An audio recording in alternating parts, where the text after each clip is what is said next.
Everyone, this is Hector Aguilar once again with Aguilar Realty Group, brokered by eXp Realty. I wanted to thank you for joining me this afternoon.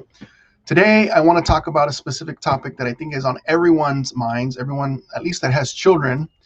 Why? Because we're in back to school season, right? Kids have either started this week to go back to school in person, which is exciting and both nervous at the same time because of the pandemic that we all are part of at the moment.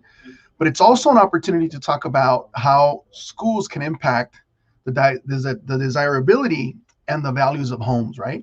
So as we get back to school and we get back to some type of normalcy, I wanted to talk to you a little bit about how schools impact the values of homes, and maybe kind of open it up to the possibility of how that influences buyers in making a decision as to where they want to live, right? So in general, schools are rated from either 1 all the way through 10.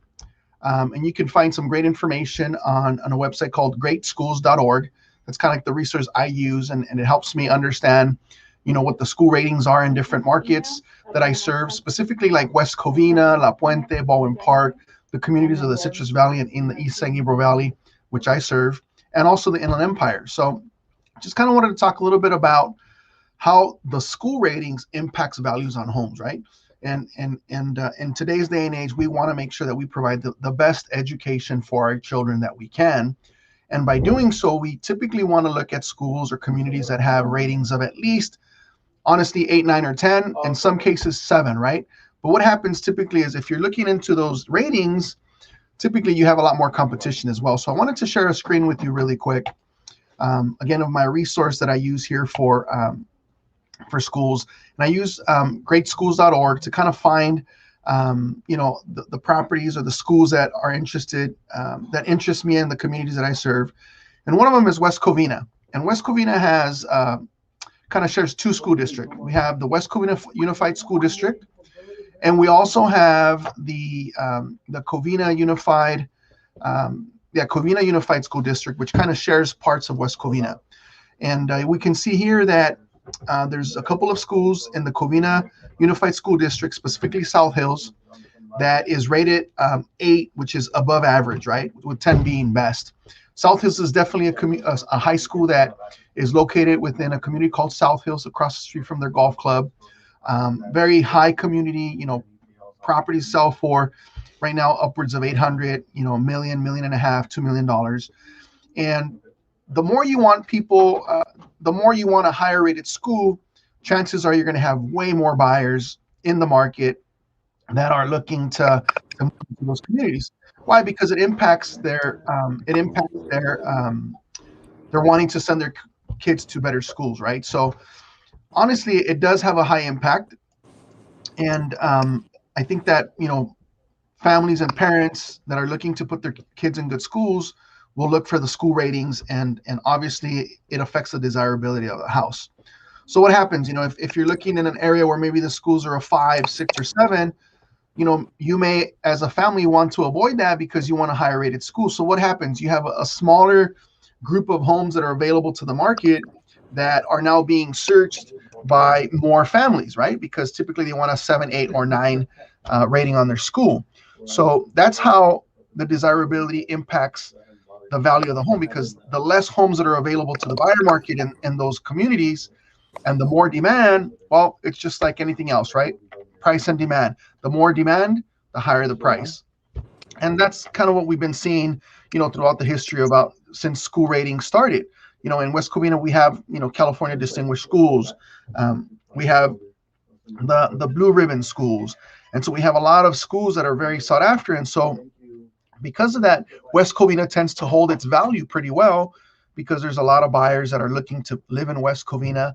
It's centrally located off the 10 freeway east. And it's kind of like the hub between the East San Gabriel Valley and the Inland Empire. So that's just one example. There's another community that I like to share, which is Walnut. Walnut is also not too far away from me, probably 10 minutes of our service area. The Walnut School District is also highly desirable.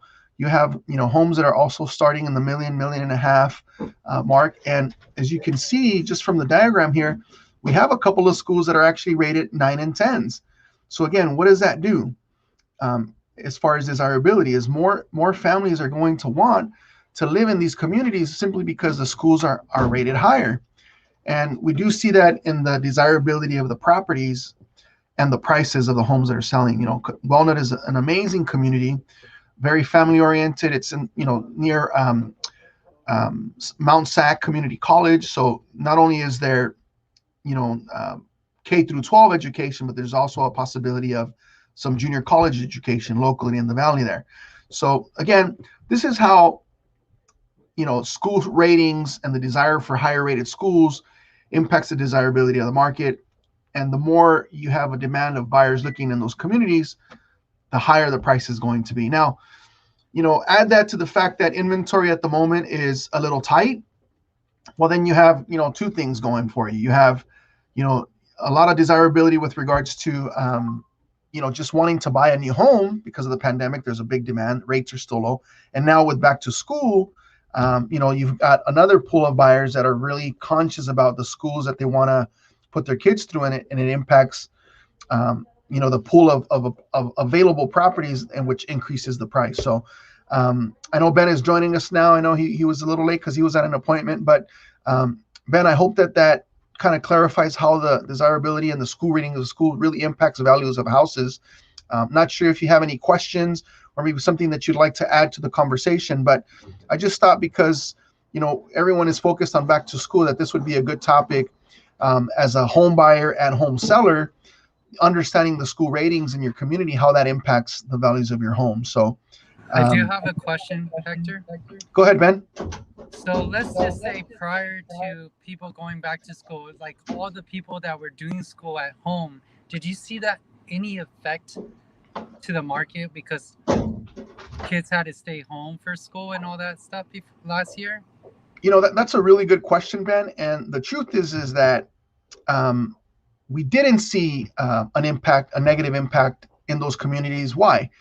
Because there was still a lack of inventory, and there was still a huge demand. And what's driving that demand, right? There's a couple things. Number one is the interest rates are still under 3%, although we saw a little bit of an uptick this past week in the mortgage industry. The other thing is that employment is pretty stable in the communities.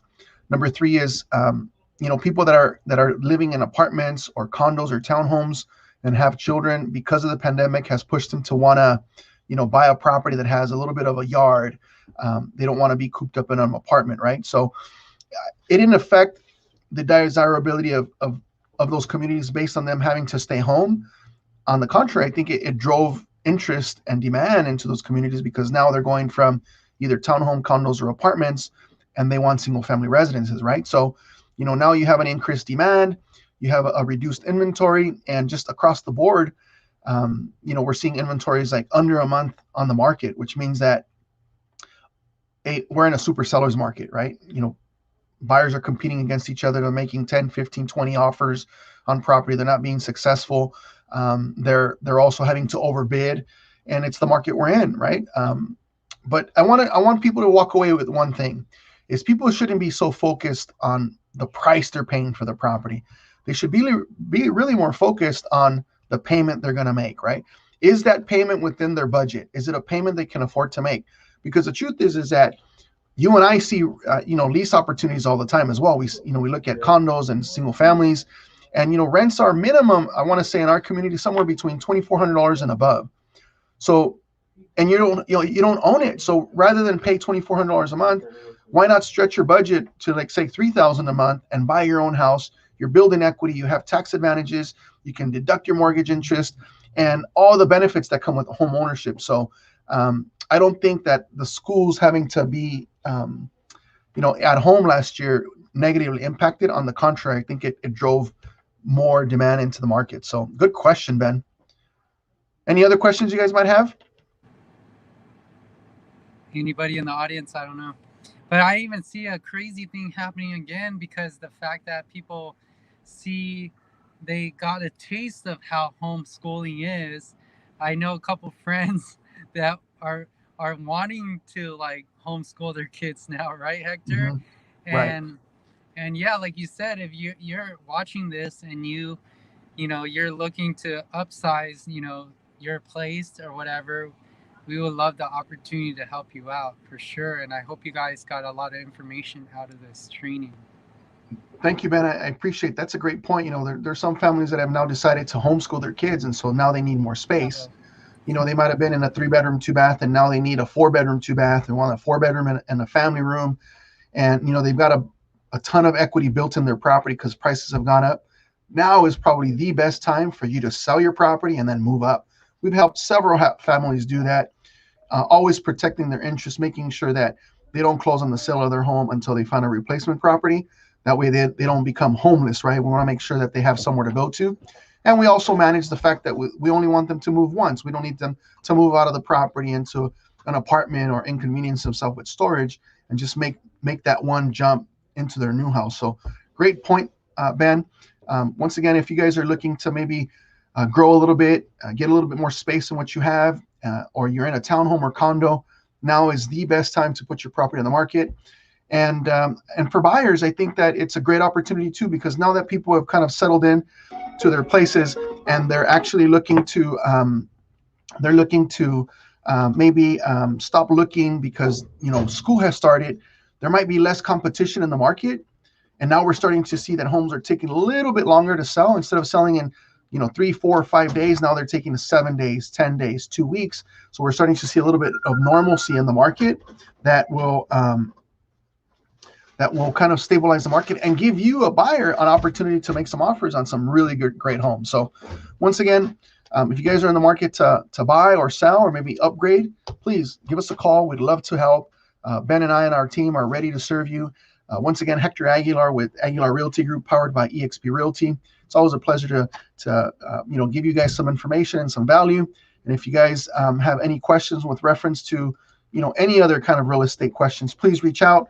You've got our number here on the screen here below, and we look forward to seeing you guys next week on our next video. Okay, take care, everyone. Ben, thanks for chiming in. Thanks for working hard out there, and I appreciate your input and your questions, Ben. Take care. Thank you, guys. Have a good day. Take care. Take care, everyone.